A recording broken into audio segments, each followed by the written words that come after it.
Hi, my name's Jim, one of the pastors of Twin Lakes Church. I'm so glad you're joining me today for the daily video Devo. Hey, it's Passion Week. And Passion Week refers to the suffering, the intense suffering that Jesus was about to do on the cross when he was crucified. And of course, not only that, it was even more intense because he was flogged ahead of time.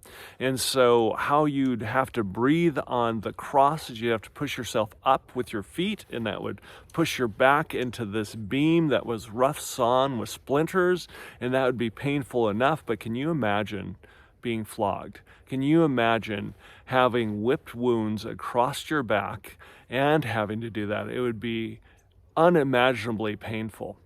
Well, Jesus did that. He did that for you and for me, and it's amazing. And Hebrews 12:2, I think, gives a key insight of what kept him on the cross, why he stayed on the cross, and how he's able to endure it. It's sort of his why of being on the cross for us. Hebrews 12:2 says, "Let us fix our eyes on Jesus, the author and perfecter of our faith, who for the joy set before him endured the cross, scorning its shame, and sat down at the right hand of the throne of God." For the joy set before him, endured the cross. So what's that joy set before him?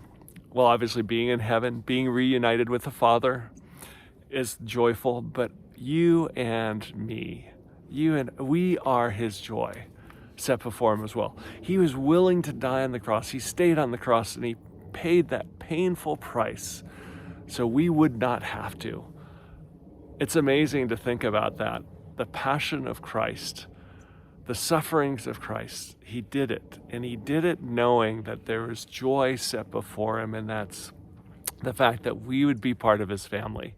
So if you ever doubt, if you ever fret, if you ever wonder if God loves you, or if he can forgive you, or if he can accept you, know that Jesus is passionate about you.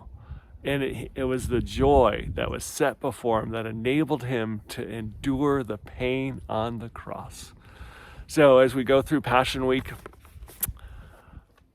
why don't we turn up our passion towards Christ? Why don't we fall more in love with him, more passionate in worship, sing our hearts out to him as we go to the services this weekend? So that's my encouragement to you. And remember, the service times are a little different this weekend. Let me give them to you really quick. So Good Friday is 6:30 p.m. And then Saturday night is 6 o'clock, that's normal. And then April 9th, Sunday is 8:30, 10, and 11:30. So look forward to seeing you around church this weekend. God bless, and happy almost Easter.